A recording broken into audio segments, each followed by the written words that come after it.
అందరం కలిపి చదువుకుందాం.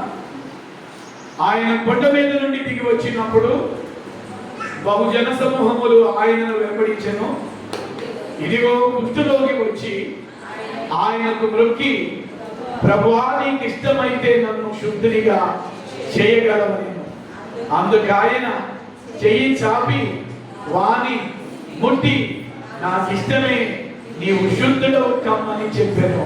తక్షణమే వారి కుష్ఠరోగము శుద్ధి ఆయను. అప్పుడు యేసు, ఎవరితోనూ ఏమీ చెప్పకు సుమి, కానీ నీవు వెళ్ళి వారికి సాక్షాత్తమై నీ దేహమును యాజకునికి కనపరుచుకొని మోషే నియమించిన కానుక సమర్పించమని వానితో చెప్పాను. ప్రభు ఈ మాటలు మన కొరకు ఆశీర్వదించును గాక. చేతులెత్తి ఆమేన్ చెప్పండి. ఆమేన్.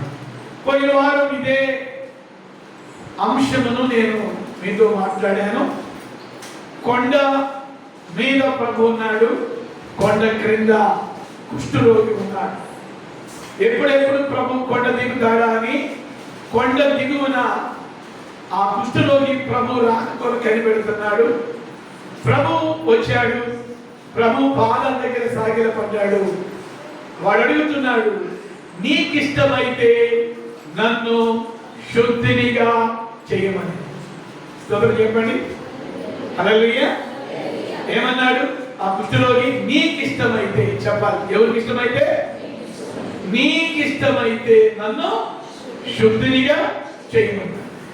ప్రియులారా, యేసుక్రీస్తు ప్రభు దినములలో కుష్ఠు రోగం అనేటటువంటిది it's a very very danger sickness.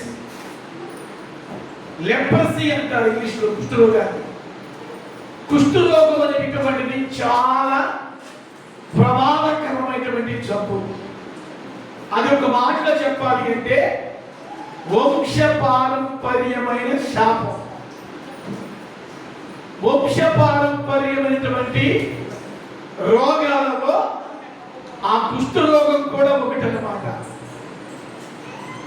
ఇది దేవుని శాపమునకు ఎవరైతే గురి అవుతారో, దేవుని దృష్టికి ఎవరైతే శాపగ్రస్తులు అవుతారో, వారి కుటుంబాల్లో వంశ పారంపర్యంగా వచ్చేటటువంటి రోగం. అందుకే ఈ రోగం ఉన్నటువంటి వ్యక్తులను కుటుంబాల్లో ఉండనిచ్చేవాడు కాదు. జాగ్రత్తగా, ఈ రోగం ఉన్నటువంటి వ్యక్తులను మనుషుల మధ్య సంచరింపజేసేవాడు కాదు. ఈ రోగం ఉన్నటువంటి స్త్రీలను కానీ పురుషులను కానీ కుటుంబంలో ఉండనిచ్చేవాడు కాదు. ప్రజల మధ్య తిరగనిచ్చేవాడు కాదు. జనసంచారం కలిగిన వాళ్ళ మధ్యలో కూర్చొనిచ్చేవాడు కాదు. వీళ్ళని ఊరికి వెలుపట చెప్పాలి. ఊరికి వెలుపటనండి, కొంచెం గట్టిగా. ఊరికి వెలుపట ఉండేటటువంటి వారు. అందుకే కొన్ని ప్రాంతాల్లో ఈ కుష్ఠరోగులు కాలనీ ఎక్కడుండింది అంటే ఊరికి వెలుపట ఉండింది అన్నమాట. పిల్లల ఇప్పటికీ కూడా కొన్ని ప్రాంతాల్లో, ఉదాహరణకి బాపట్ల అనే ప్రాంతం ఉంది.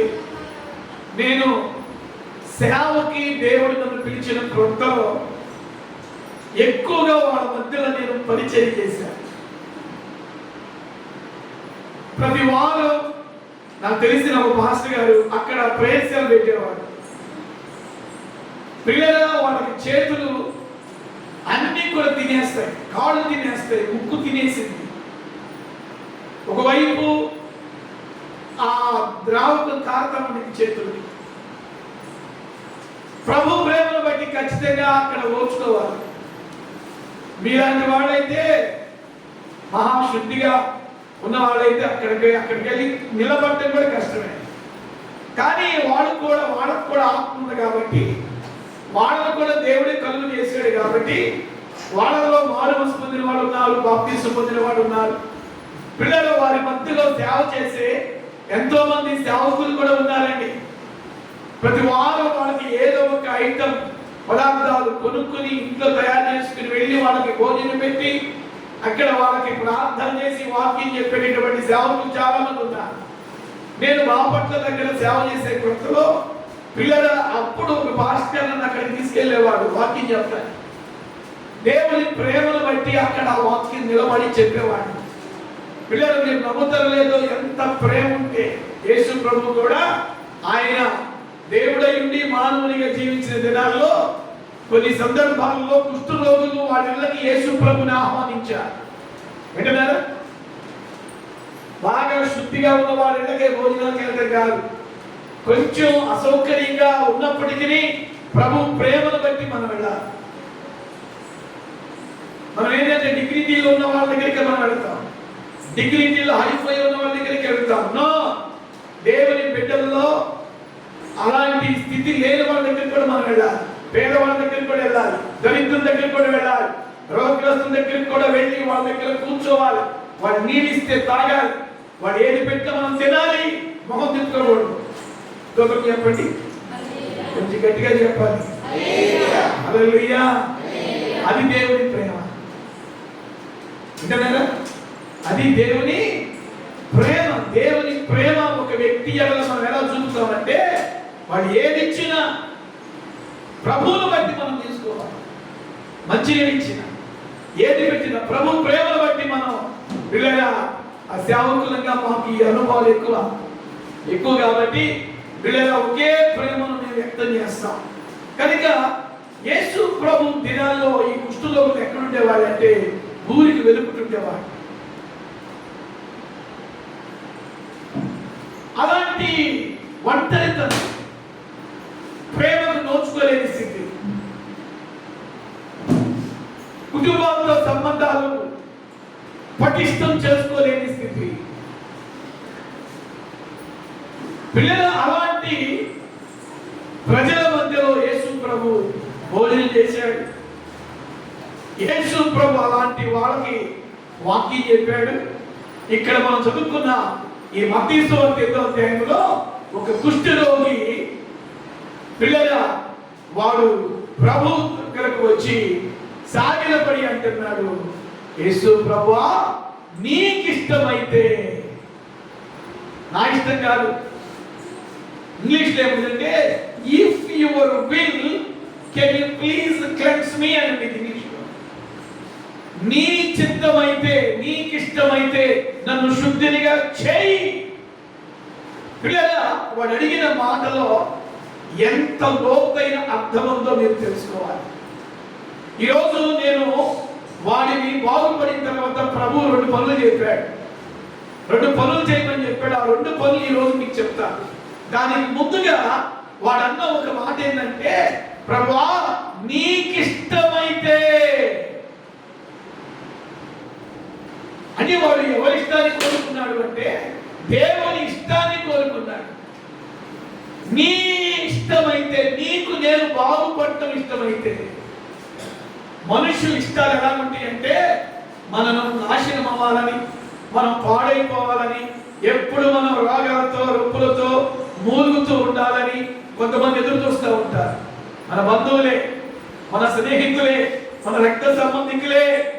పిల్లల వాళ్ళ స్థితి ఏంది, వాళ్ళ ఎక్స్పెక్ట్ ఏంది, వీళ్ళు పతనమైపోవాలి, వీళ్ళు తగ్గిపోవాలి, వీళ్ళు కృంగిపోవాలి, వీళ్ళు ఎప్పుడు సంతోషంగా ఉండకూడదు, వీళ్ళు ఎప్పుడు ఆనందంగా ఉండకూడదు, వీళ్ళు ఎప్పుడు చిరుగా ఉండకూడదు, ఎప్పుడు కూడా సంపాదన అంతా హాస్పిటల్గా పెట్టాలి. మనుషుల కోరిక ఎలా ఉండింది.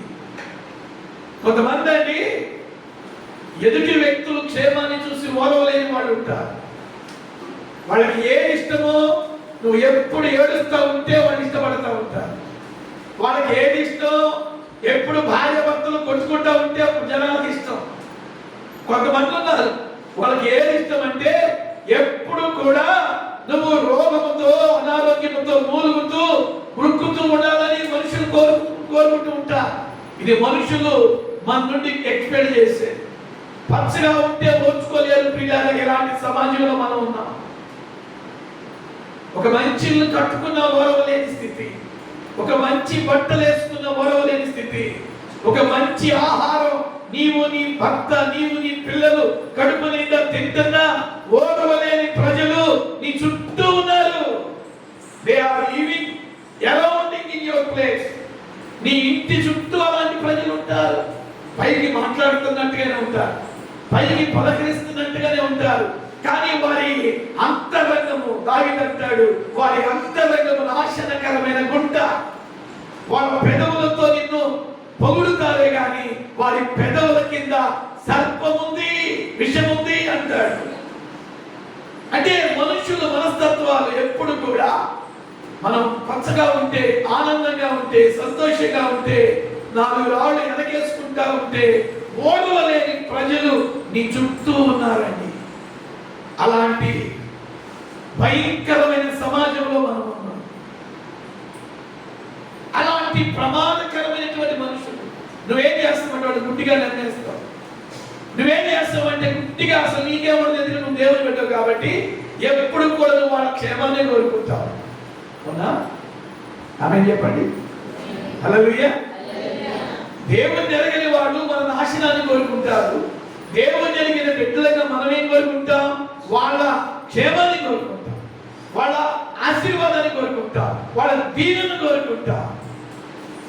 వాళ్ళు అంతకంతకు గొప్ప వాళ్ళు అవుతా ఉంటే ఏదో ఒక రోజు నన్ను, నా బిడ్డల్ని దేవుడు చూడకపోడా, నా కుటుంబాన్ని కూడా దేవుడి పైకి లేవనెత్తకపోడా అని మనం కూడా వారి యొక్క క్షేమాన్ని చూసి, వారి యొక్క ఎదుగుదలను చూసి సంతోషిస్తాం, ఆనందిస్తామే గాని కుళ్ళుకోము.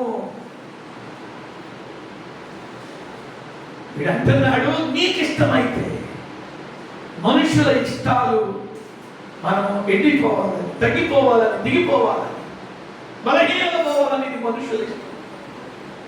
కానీ దేవుని ఇష్టం ఏంటో తెలుసా? వాడు అంటున్నాడు, చూడండి, ప్రభువా నీకిష్టమైతే నన్ను శుద్ధునిగా చెయ్యి. అప్పుడు ప్రభు అంటాడు, నాకిష్టమే, నువ్వు శుద్ధుడవు కమ్ము. దేవునికి ఇష్టమేంటో తెలుసా? జాగ్రత్తగా, దేవునికి ఇష్టమేంటో తెలుసా? పిల్లరా, నువ్వు మారు మనసు పొందటం దేవునికి ఇష్టం, నువ్వు బాప్తిస్మం తీసుకోవటం దేవునికి ఇష్టం, నువ్వు పరిశుద్ధాత్మతో నింపబడటం దేవునికి ఇష్టం. పిల్లల, నువ్వు పవిత్రంగా బ్రతకడం దేవునికి ఇష్టం, నువ్వు యథార్థంగా జీవించడం దేవునికి ఇష్టం. పిల్లల, అంత మాత్రమే కాదు, నీవు నీ భర్త ఆశీర్వదించబడటం దేవుని చిత్తం. మీ పిల్లలు మంచిగా చదువుకుని వారి చదువులు పూర్తయి హై ఎడ్యుకేషన్ లో వాడు సెటిల్ అయి వాడు ఉద్యోగాలు మంచి స్థానంలో వాడు ఉద్యోగ వ్యాపారాలు చేసుకోవటం దేవునికి ఇష్టం, దేవునికి ఇష్టం, దేవునికి ఇష్టం. దేవుడు ఎప్పుడు కూడా తన బిడ్డలు తక్కువ వారిగా ఉండాలని కోరుకోడండి.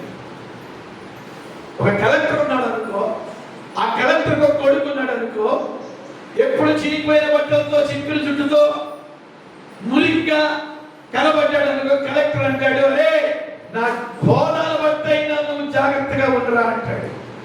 నీ తండ్రి నేను కలెక్టర్ రా, ఐ యామ్ యువర్ ఫాదర్. నీ తండ్రి నేను మురిగ్గా ఉండవద్దు, డిగ్నిటీగా ఉండు, చింపినవాడిగా ఉండవద్దు, చినిపోయిన బట్టలు వేసుకోవద్దు. ఒక జిల్లాకి నేను మినిస్ట్రీలా, నన్ను బట్టి నువ్వు డిగ్నిటీగా ఉండాలి అని ఆ కలెక్టర్ తన కొడుకుని తనకున్న హోదాలను బట్టి డిగ్నిఫైగా ఉంచుకుంటాడు. ఈరోజు మిమ్మల్ని అడుగుతున్నాను, నీ తండ్రి ఎవరో తెలుసా? రాజులకు రాజు, ప్రభులకు ప్రభు. He is king of king and lord of lord. ఆయన కుమార్తెగా నీవు ఉన్నావు, ఆయన కుమారుడుగా నీవు ఉన్నావు. ఆయనకి ఏమి ఇష్టమో తెలుసా? నీవు ఆశీర్వదించబడటం ఆయనకి ఇష్టం, నువ్వు ఆరోగ్యంగా ఉండటం ఆయనకి ఇష్టం, నువ్వు కష్టార్జితము అది నిలబడటము దేవునికి ఇష్టం. కొంతమంది చూడండి, భార్య భర్తలు ఇద్దరు కష్టపడతారు, కానీ కష్టాలతో నిలబడదు. ఆలోచిస్తారు, అది ఇద్దరు కష్టపడుతున్నామే ఏమైపోతుంది? నీ కష్టార్జితాన్ని నిలబడనీయకుండా ఒక దురాత్మ ఏం చేస్తుందంటే దిగమింగుతుంది. అప్పుల రూపంలోనో, అనారోగ్యాల రూపంలోనో, ఏదో ఒక రూపంలో కష్టపడ్డ కష్టాలతో నిలబడనీయకుండా, అందుకే ఇర్మియా గ్రంథంలో ఇర్మియాతో దేవుడు అంటాడు, నీ కష్టాలతో ఒక లజ్జాకరమైన దేవత దిగమింగుతుంది అంటాడు. 25 అధ్యాయంలో ఉంది అన్నమాట. మీ కష్టాలితమో మీకు నిలబడకుండా కనబడనీయకుండా ఒక లజ్జాకరమైన దేవత అది దిగమిగుతుంది. పిల్లల ఈరోజు ప్రభు మాట్లాడుతున్నాడు, దేవునికి ఇష్టం ఏంటో తెలుసా? మీ కష్టాలితో నిలబడాలి, మీ కష్టాలితో అది కనబడాలి. అది ఆయనకి ఇష్టం. సైతాన్ గారి ఇష్టం ఏంటో తెలుసా? నువ్వు అప్పుల బాధవటం వాడికి ఇష్టం, నువ్వు అనారోగ్యంతో ముక్కుతూ మూలుగుతూ ఉండటం వాడికి ఇష్టం. పిల్లల గమనించండి, వీడు అంటున్నాడు, ప్రభువా నీకు ఇష్టమైతే నన్ను శుద్ధిగా చేయాలగానే ఇక ప్రభు మారు మాట్లాడకుండా అంటున్నాడు, బిడా నాకు ఇష్టం నువ్వు శుద్ధుడవు. స్తోత్రం చెప్పండి. హల్లెలూయా. మీ కుటుంబాలన్నీ హెచ్చించబడటం దేవునికి ఇష్టం, మీ కుటుంబాలన్నీ ఘనపరచడం దేవునికి ఇష్టం, మీ పిల్లలు ఉన్నతమైన స్థానంలో ఉండటం దేవునికి ఇష్టం. ప్రభు నాయుడు మీరు ఇంటికి వెళ్ళిన తర్వాత ద్వితీయోపదేశకాండం 28వ అధ్యాయం అంతా నేను ఈరోజు చదవండి. మీకు ఒక అసైన్మెంట్ ఇస్తాను. ఒకవేళ చదువు రాకపోతే ఇంట్లో పిల్లలు ఉంటారు కదా, ఆ పిల్లల చేత ఈ రోజు మీరు పడకెక్కే లోపు ఆ ద్వితీయోపదేశకాండం 28వ అధ్యాయం అంతా చదువుకోండి, చదివించుకోండి. నా దేవుడు అంటాడు, నా బిడ్డలారా నేను మిమ్మలను తలగా చేస్తానంటున్నాడు, నేను మిమ్మలను పైవారుగా చేస్తానంటున్నాడు. మా దేవుడు కిందుండే దేవుడు పైనుండే దేవుడా? చెప్పండి. మా దేవుడు కిందుండే దేవుడా పైనుండే దేవుడా? ఆయన సింహాసనం ఎక్కడుంది? యెహోషాపాతు అంటాడు, దేవా ఆకాశ మహాకాశములు నిన్ను పట్టజాలవే. సొలొమోను కూడా ప్రార్థన చేశాడు, దేవా నీవు ఆకాశముని సింహాసనం భూమిని పాదు పెట్టు, నేను కట్టిన ఈ మందిరం నీకేం సరిపోయింది? చప్పట్లు కొడతారా? ఆకాశముని సింహాసనము భూమిని పాదు పెట్టు, నేను కట్టిన ఈ మందిరం అసలు నీకు సరిపోయిందా? అంత గొప్ప దేవుడు. ప్రియమైనటువంటి దేవుని బిడ్డలారా, ఆయన మన జీవితంలో మన కుటుంబాల్లో మనము ఉన్నతమైన స్థానములో ఉండాలని హై పొజిషన్, హై ప్లేస్. తమ్ముడు మహేంద్ర రాత్రి వచ్చాడు, అన్నయ్య నా కొరకు ప్రార్థన చేయండి అన్నాడు. ఏంటన్నా? ఏమైందన్నయ్య? ఒక 3-4 years తర్వాత దేవుడు డైరెక్ట్గా నాకు డిఎస్పి ఆ రేంజ్లో తీసుకెళ్తాడన్నయ్య, నా కొరకు ప్రార్థన చేయండి అన్నాడు. చప్పట్లు కొడతాం గట్టిగా. ఏ రేంజ్ అంట? చెప్పండి చెప్పండి, ఏ రేంజ్? డిఎస్పి. అంటే దేవుడు తన బిడ్డల్ని అంచెలంచెలుగా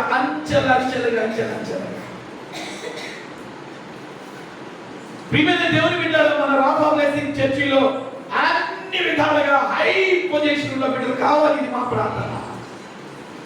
మీ పిల్లలు దేవుడు నిలబెడతాడు. ఆయనకి ఇష్టమేంటో తెలుసా? ఆయన ఇష్టమనే మాట మీద కొన్ని మాటలు మీతో మాట్లాడుతున్నాను. వాడు అంటున్నాడు, నీకు ఇష్టమైతే నన్ను శుద్ధిగా చేయి. నాకు ఇష్టం కాదన్న ప్రభు, నువ్వు శుద్ధుడు అవుతావైనా నువ్వు శుద్ధుడు అవుతావు, నాకు ఏమాత్రం ఇష్టం లేదన్నా ప్రభు వెంటనే అంటున్నాడు, నాకు ఇష్టము, నువ్వు శుద్ధుడవు. ఆయనకి ఇష్టమేంటో తెలుసా?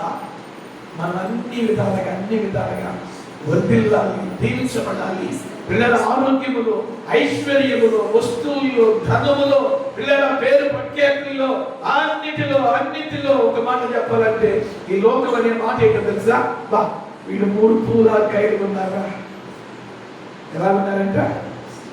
3 పువ్వులు 6 కాయలు ఉన్నారంట. కానీ బైబిల్ ఏం చెప్తుందంటే 30 దంతులు 60 దంతులు.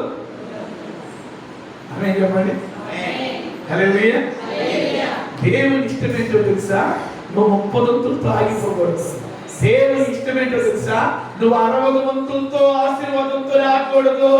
దేవుని ఇష్టం ఏంటంటే నువ్వు 100 దంతులు పొందాలి.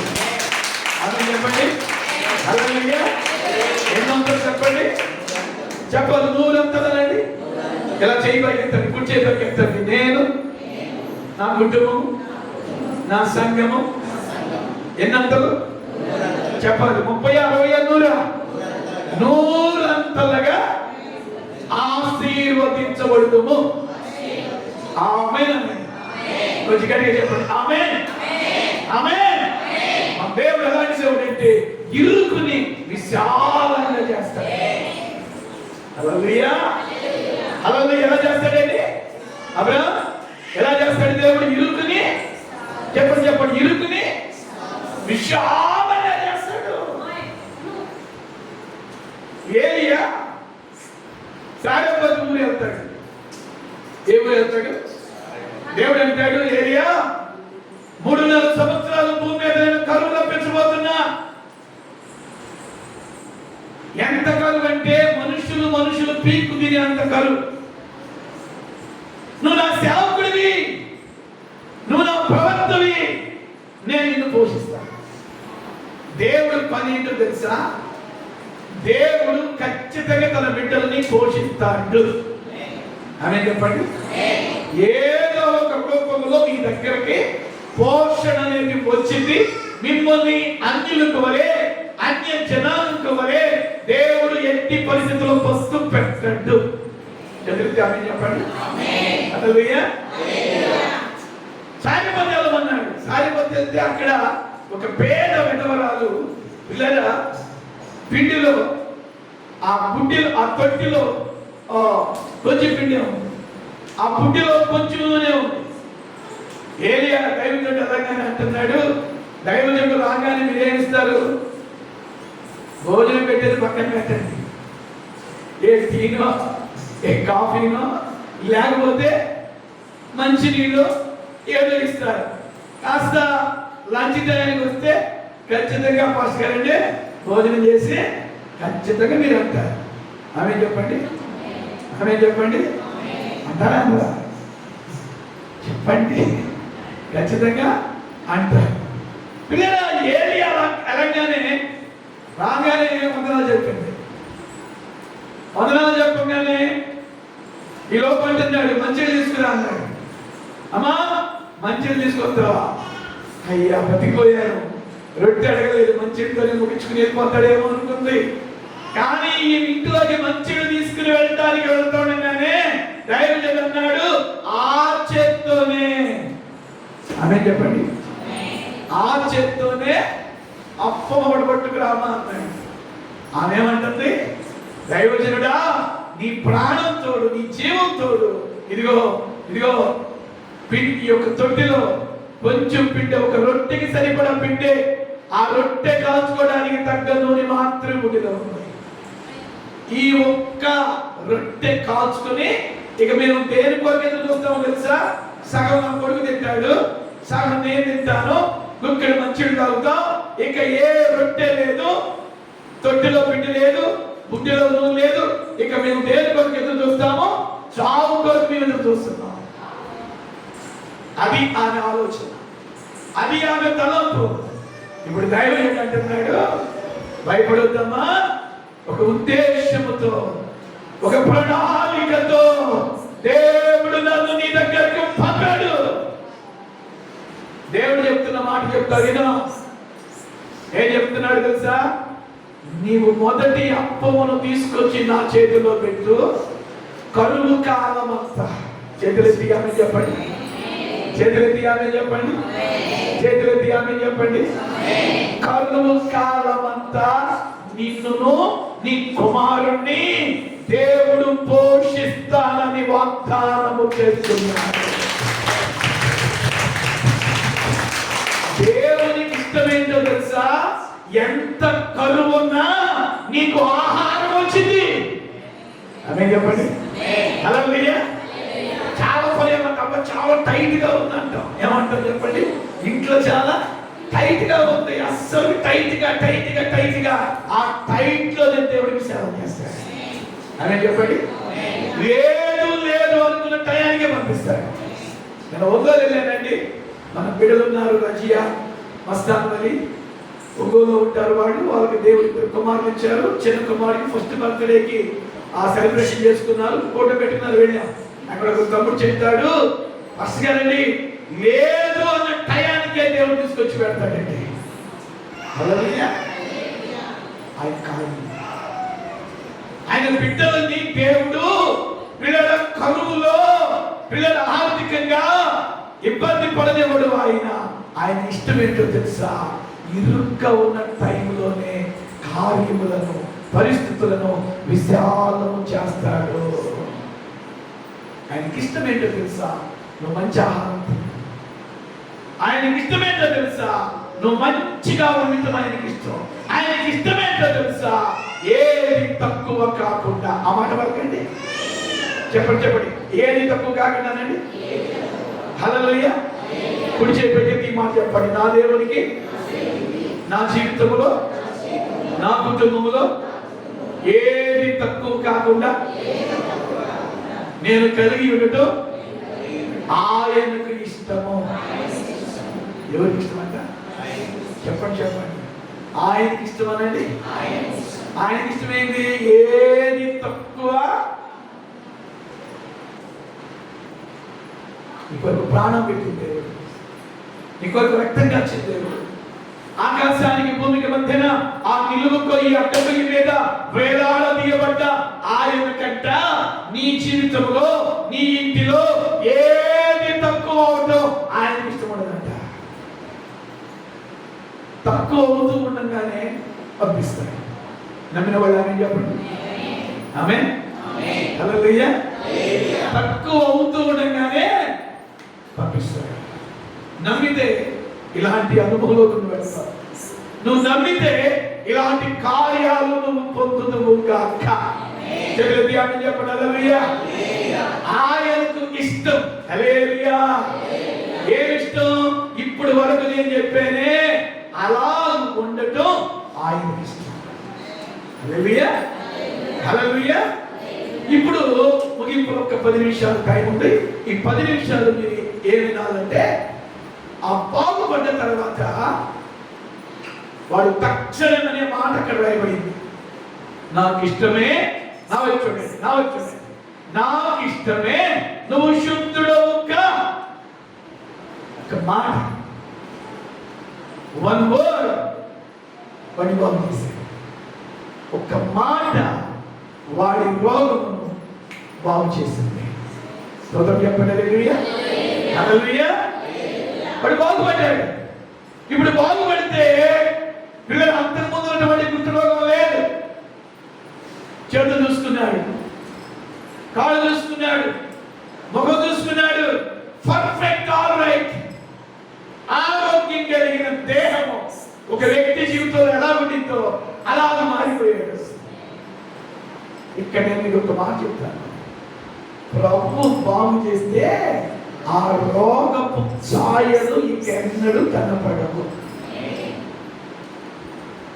ప్రభు బాగు చేసాడు కానీ అంటే అప్పుడప్పుడు వస్తుందండి ఆ నొప్పి. ప్రభు బాగు చేసాడు కానీ అప్పుడప్పుడు కనపడుతుందండి ఆ బలహీనత. ఆయన బాగు చేస్తే దాని ఛాయలు ఎన్నడూ కూడా కనపడవు.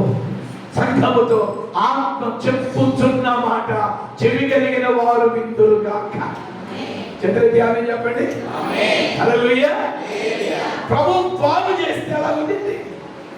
ప్రభు స్వస్థపరిస్తే ఆ రోగపు గుర్తులు కనబడు. వాడు బాగుపడ్డ తర్వాత చూసుకున్నాడు. నా వైపు చూడండి. చూసుకున్న తర్వాత బాగుపడ్డ తర్వాత వాడి కళ్ళప్పుడు నీళ్ళు ఖచ్చితంగా వచ్చి ఉంటాయండి. నేను just I have own imagination.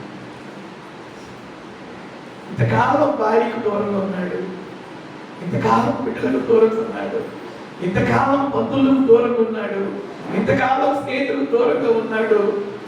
అతడు వస్తుంటే అందరూ తప్పుకుని తిరిగేవాడు. ఊరికి వెలుపుతూ ఉన్నటువంటి అతడు ఇప్పుడు ఆరోగ్యం కలిగిన వ్యక్తిగా మారేలేకి ఖచ్చితంగా చెప్పండి, కళ్ళ నీళ్ళు వస్తాయా? చెప్పండి. ఒకవేళ వాడి స్థానంలో మీరుంటే ఖచ్చితంగా ఏడుస్తారే, ఆడవరా? మీ సంగతంగా నేను ఏడుస్తాను. ఇంత గొప్ప కార్యం చేసావా ప్రభా, ఇంత అద్భుతం చేసావా ప్రభాని గట్టిగా పట్టేసుకుంటా. ఎందుకంటే నాకు ఆరోగ్యం ఇచ్చాడు, నాకు స్వస్థత ఇచ్చాడు. పిల్లల వాడు కలపడిగా చూశాడు. వాడిని చూసి ప్రభు రెండు మాట్లాడాడు, రెండు పనులు చెప్తున్నాడు వాడికి. మొదటి మాట ఏమన్నాడు తెలుసా? నీవు నా ద్వారా స్వస్థత పొంది నువ్వు ఎక్కడికి వెళ్తావంటే డైరెక్ట్గా నీ ఇంటికి వెళ్ళబాకు, డైరెక్ట్గా నీ స్నేహం దగ్గరికి వెళ్ళబాకు. ప్రభులను బాగు చేశాడు కదా నీ గంతుతూ ఊరంతా గొడవ ఎగిరినట్టు ఎగరబాకు.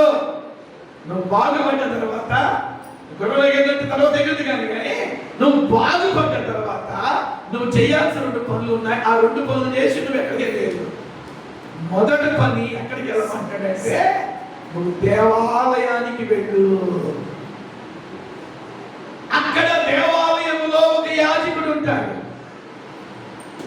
ఆ యాజకుడికి నీ దేహమును కనపరుచుకో. ఈ మాట 1 గంట ప్రసంగం. నీ దేహమును యాజకునికి కనపరుచుకనేది ఒక మంచి అద్భుతమైనటువంటి సబ్జెక్ట్ అది. దాన్ని నేను మీకు ఒక్క మాటలు విడగొడతా. వాడు అంటున్నాడు, ప్రభు నువ్వు మందిరానికి వెళ్ళు, అక్కడ యాజకుడు ఉంటాడు. యాజకుడు అంటే మీ భాషలో మన భాషలో పాస్టర్ గారు. ఆ పాస్టర్ గారికి నీ దేహమును కనపరచు.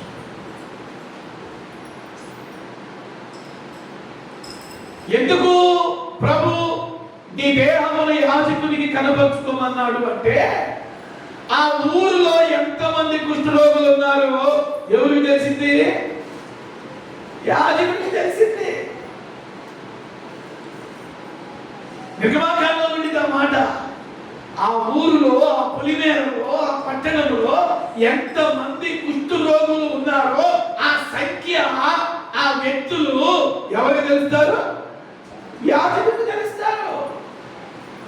కాబట్టి ఒకప్పుడు నువ్వు మందిరానికి దూరంగా ఉన్నావు. ఇప్పుడు నువ్వేం చేస్తావంటే ఇంతకాలం నువ్వు మందిరానికి దూరంగా ఉన్నావు కాబట్టి నీ రోగాన్ని బట్టి ఇప్పుడు నేను నిన్ను బాగు చేశాను. ఇక నువ్వు మందిరానికి వెలుపడాల్సిన పని లేదు. మందిరం లోపలికి వెళ్ళిపో. అక్కడ ఎవరుంటారంటే యాజకుడు ఉంటాడు. యాజకునికి నీ దేహమును కనపరుచుకో.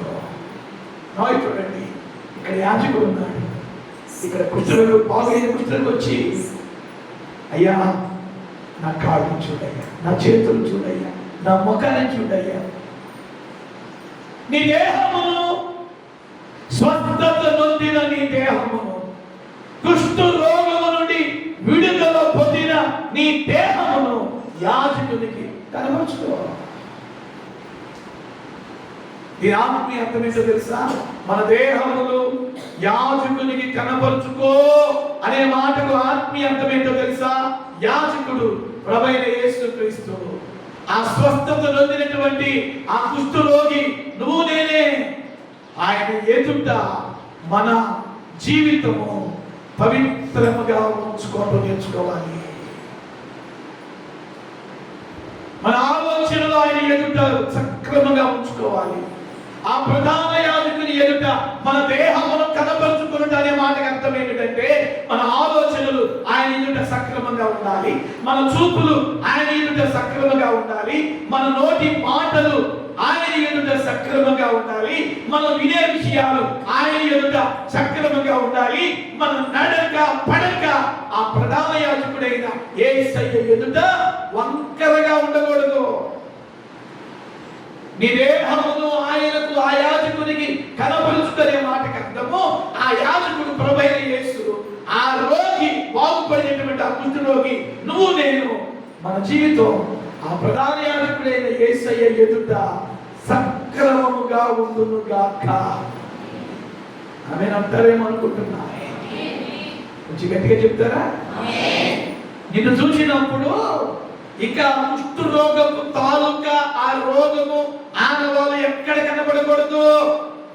ప్రభువైనటువంటి యేసు క్రీస్తు దగ్గరికి వచ్చిన తర్వాత నీ ఆలోచనల్లో, నీ తలంపుల్లో, నీ మాటల్లో, నీ వినికిడిలో, నీ ప్రవర్తనలో, నీ క్రియల్లో, నీ నడక పడకలో ఎక్కడ ఎలాంటి మారు మనసు పొందావో, ఏనాడైతే నువ్వు బాప్తిసం పొందావో, ఏనాడైతే నీ పాపములు ప్రభు సన్నిధిలో ఒప్పుకొని విడిచిపెట్టావో, ఇక ఆ రోజు నుండి ఇప్పటి వరకు ఎలాంటి పాపపు కుష్టు నీ హృదయంలో ఆయనకి కనబడకూడదు. ప్రభు అంటున్నాడు, ఇప్పుడు నువ్వు బాగుపడ్డావు, మందిరానికి వెళ్ళు, అక్కడ ప్రధాన యాజకుడు ఉంటాడు, ఆ ప్రధాన యాజకునికి నీ దేహమును చూపించు. స్తోత్రం చెప్పండి. హల్లెలూయా, హల్లెలూయా. ఈ మాట అర్థమైతే చేతులెత్తి ఆమె చెప్తారా? బాగా అర్థమైతే చేతులెత్తి ఆమె చెప్తారా? నీ దేహమును ఎవరికి చూపించాలి? యాజకునికి చూపించాలి. ఆయన స్టేట్మెంట్ ఇవ్వాలి, ఏమని? జబ్బు లేదు. స్తోత్రం చెప్పండి. హల్లెలూయా.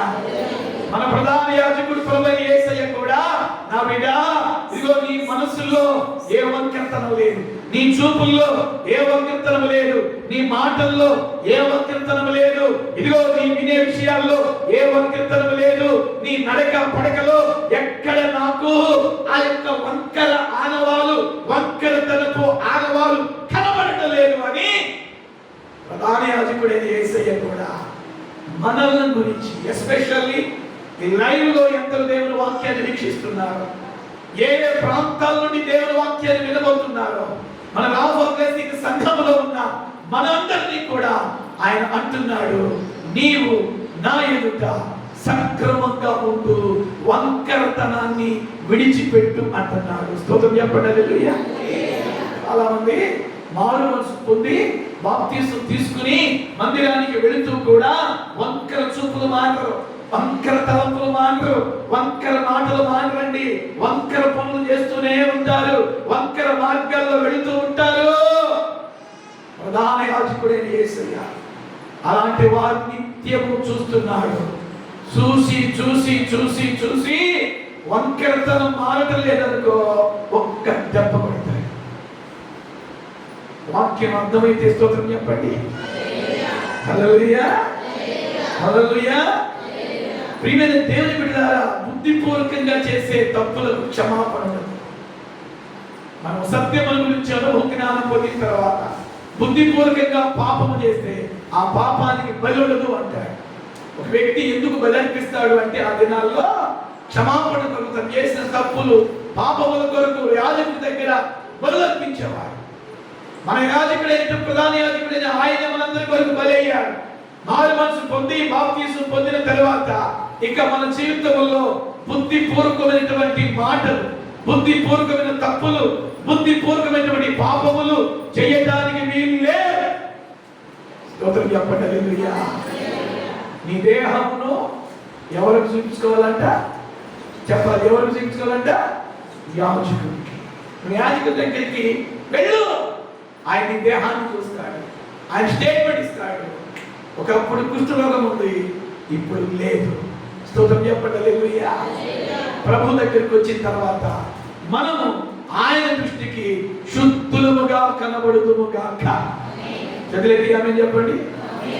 ఎలా కనబడాలి చెప్పండి, ఎలా కనబడాలి? చాలా మంది అంటారు, ఆ చంద్రుడికైనా మచ్చ ఉంది కానీ ఎవరికంట? ఆ చందమామకైనా మచ్చ ఉండిందంట. కానీ ఆయన బిడ్డలమైన మనలో ఏ వంకరతనము ఉండకూడదు. ప్రధాన యాజకుడు ఎదుట, ఆ ప్రధాన యాజకుడైన యేసయ్య ఎదుట మనమందరము పవిత్రంగా కనబడుదుముగాక. కొంచెం గట్టిగా చెప్తారా? వాక్యం వినేనంత మాత్రాన పవిత్రత రాదు. ప్రార్థనలో గడిపినప్పుడు, వాక్యానికి లోబడినప్పుడు, ఉపవాస ప్రార్థనలు చేస్తున్నప్పుడు ఆ పరిశుద్ధత నీలో ప్రవహించబడింది. రెండో మాట ఏం చెప్పాడు చూడండి, ముగించుకుందాం. యాజకునికి నీ దేహమును కనపరుచుకోమన్నాడు. దాని అర్థం, ప్రభువైన యేసయ్య దగ్గరికి వచ్చిన తర్వాత మనమందరం పవిత్రంగా బ్రతుకుదుముగాక. చేతులెత్తి ఆమేన్ చెప్పు. ఏ వంకరతనం మనలో కనబడకుండా ఉండునుగాక. రెండో మాట ఏం చెప్పాడు వారికి ప్రభు? ఏమన్నాడు చదవండి, 4వ వచనం. ఎవరితోనూ ఏమీ చెప్పకు సుమి, నీవు వెళ్ళి వారికి సాక్షాత్తమై నీ దేహమును యాజకుని కనపరుచుకో. రెండవదిగా, మోషే నియమించిన కానుకను సమర్పించమని వారితో చెప్పాడు. మొదటి పని చెప్పాడు, యాజకునికి నీ దేహమును కనపరచు. అంటే యాజకుడి ఎదుట నువ్వు పవిత్రపరచబడ్డావు. రెండో మాట ఏం చెప్తాడు? దీని అర్థం యాజకుని ఎదుట పవిత్రపరచబడటం అనే మాటకి అర్థం ఏంటంటే, యాజకుడికి నువ్వు ఒక సాక్షిగా నిలబడాలి. స్తోత్రం చెప్పండి హల్లెలూయా. మన ప్రధాన యాజకుడు యేసయ్యకి నీవు ఒక సాక్షిగా ఉందువుగాక అని చెప్పండి. రెండోదిగా ఏం చెప్పాడు అంటే, మోషే నియమించిన, ఎవరు నియమించిన? మోషే నియమించిన పాత నిబంధనలో ఎవరికైనా అద్భుతం జరిగితే, నా చూడండి ముగిస్తున్నా, ఎవరికైనా ఒక అద్భుతము జరిగితే అద్భుతం పొందిన వాళ్ళు కృతజ్ఞతగా, ఆ మాట పలుకుతారా? కృతజ్ఞతగానండి. ఒక కానుకను సమర్పించమని మోషేకు ఇశ్రాయేలును ఉద్దేశించి దేవుడు చెప్పాడు. ఇంకేం తెలుసు కాదు, మోషే నా ప్రజలకు నేను మేలు చేస్తా, నా ప్రజల్ని నేను ఆశీర్వదిస్తా, నా ప్రజలకు నేను అద్భుత ఆశ్చర్య మహత్కారాలు చేస్తా. నా వలన మేలు పొందిన నా ప్రజలు నా మేలును పొందుకొని నా ఆశీర్వాదాన్ని అనుభవిస్తూ నా మందిరానికి ఉట్టి చేతులతో రాకూడదు, ఉట్టి చేతులతో రాకూడదు. కృతజ్ఞతతో వాళ్ళకు కలిగింది అది ఎంతైనా కానుకను సమర్పించు అని మోషేకి దేవుడు చెప్తాడు. ఈ కృతిలో కూడా ప్రభు ఏం చెప్పాడు? రెండో మాట చెప్తున్నాడు, నువ్వు దేహమును యాజకుని కనపరుచుకోవడమే కాక రెండో పని చేయి. ఏంటో రెండో పని? నువ్వు బాగుపడ్డావు కాబట్టి, నువ్వు మేలు పొందావు కాబట్టి, నువ్వు స్వస్థతను పొందావు కాబట్టి, నువ్వు ఆరోగ్యమును పొందుకున్నావు కాబట్టి కృతజ్ఞతగా, హలో, కృతజ్ఞతగా కృతజ్ఞతగా నీకు కలిగింది దేవునికి కానుకది. చాలా మంది ప్రభు ద్వారా మేలు పొందుతారు, వారి హృదయాలలో కృతజ్ఞత ఉండదు, కృతజ్ఞత ఉండదు. నయమాను రోగం నుంచి విడిపించబడిన తర్వాత ఎలీషా దగ్గరికి వచ్చి, దైవజనుడు ఎలీషా దగ్గరికి వచ్చి 2 బస్తాల బంగారం తీసుకొచ్చాడు. బబులోను దేశపు రకరకాల వస్త్రాలు తీసుకొచ్చాడంట. కానీ ఎలీషా భక్తుడు వాటిని యాక్సెప్ట్ చేయలేదనుకో. అంటే అతడు ఎందుకు తీసుకొచ్చాడు అంటే కృతజ్ఞత. దేవుడు బాగు చేశాడు నీ ద్వారా. దైవజనుడా, దేవుడు నాకు ఆరోగ్యం ఇచ్చాడు నీ ప్రార్థన ద్వారా. దైవజనుడా, నీ ప్రార్థన ద్వారా నా కుటుంబాన్ని దేవుడు ఆశీర్వదించాడు. మీ ప్రార్థన ద్వారా మమ్ములను, మా పిల్లల్ని దేవుడు ఆశీర్వదించాడు. అందుకు కృతజ్ఞతగా, మాకు కలిగింది కృతజ్ఞతగా. ఇదిగో ఈ కానుకను మేము దేవుని సన్నిధికి తీసుకొచ్చాం. ఇలా ముగింపులో ఆ కుష్ఠరోగి బాగైన తర్వాత ప్రభు చెబుతున్నాడు, నీ దేహమును యాజకుని కనపరుచుకో.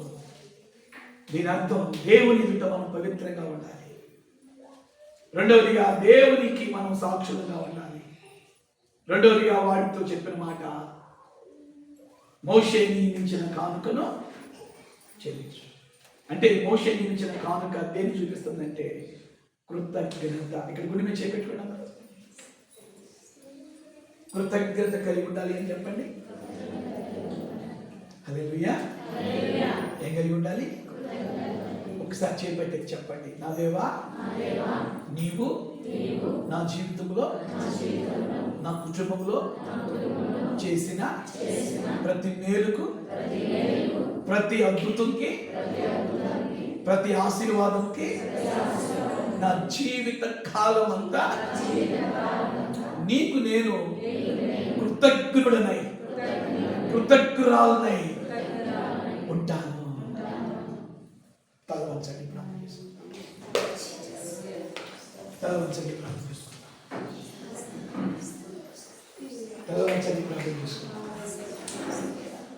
ఒక్క నిమిషం లేచి నిలబడతారా? లేచి నిలబడండి, అతను ప్రార్థన చేసుకుంటాం. చేతులకి ప్రార్థన చేస్తాను, చేతులకి ప్రార్థన చేస్తాను. కుడి చేతులు పై చేతులు ప్రార్థన చేస్తాను. కుడి చేతులు పై చేతులు ప్రార్థించి, కుడి చేతులు పై చేతులు ప్రార్థించి, కుడి చేతులు పై చేతులు ప్రార్థించి, కుడి చేతులు పై చేతులు ప్రార్థించి, కుడి చేతులు పై చేతులు ప్రార్థించి, కుడి చేతులు పై చేతులు ప్రార్థించి, కుడి చేతులు